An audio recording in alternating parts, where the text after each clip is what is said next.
അപ്പോ പിന്നെ ഞാൻ അന്ന് പഠിച്ച അല്ല, കാര്യങ്ങളും ബിൽഡ് ബിസിനസ്സിലെ ചെയ്യാൻ ഒരു പീക്കിലേക്ക് പോകുന്ന സമയത്ത് ഒന്നെങ്കിൽ ബിൽഡ് ചെയ്യാൻ പറ്റും, അല്ലെങ്കിൽ നമ്മൾ എന്താണ് നമുക്ക് ഇങ്ങനെ പോയാൽ ഇങ്ങനെ പോവാം ലൈഫ്. ഇങ്ങനെ പോയാൽ സ്കെയിൽ ഇങ്ങനെ ഉയർത്താം. ഇതാണ് അവിടുത്തുള്ള ഒരു അതെ, കാൽക്കുലേറ്റഡ് അതെ. റിസ്ക് എന്ന് പറയുന്നത്. അതെ, എല്ലാ അതെ, ലൈഫിലും അതെ, അതെ. നമ്മളത് എടുക്കാറുണ്ട്. അതെ.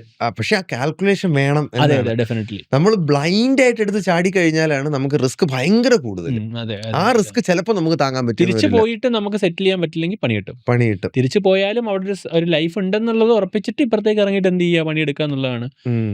ചെയ്യേണ്ട കാര്യം. ബ്രോ ഇപ്പൊ എന്തായാലും കുറച്ച് നാളായാലും ഒരു ഓൺട്രപ്രണോറിയൽ ലൈഫ് സ്റ്റൈലിലൂടെ പൊക്കോണ്ടിരിക്കുകയാണ്. ഓൺട്രപ്രണർഷിപ്പിലോട്ട് ഇറങ്ങാൻ താല്പര്യമുള്ള അല്ലെങ്കിൽ ബിസിനസ്സിലോട്ട് കാലെടുത്ത് വെക്കാൻ താല്പര്യമുള്ള ഒരുപാട് പിള്ളേര് കാണും. അവരുടെ അടുത്ത് എന്താ ബ്രോയ്ക്ക് പറയാനുള്ളത്? അല്ല, സ്റ്റാർട്ട് ചെയ്യുക എന്നുള്ളതാണ് ഏറ്റവും ഇമ്പോർട്ടന്റ് കാര്യം. പ്ലാനിങ് തന്നെയായിട്ട് കുറേ മാസങ്ങൾ പോയിട്ടും എത്തിച്ചെന്തില്ല, കാര്യമില്ല. ചെറുതാണെങ്കിൽ സ്റ്റാർട്ട് ചെയ്യുക.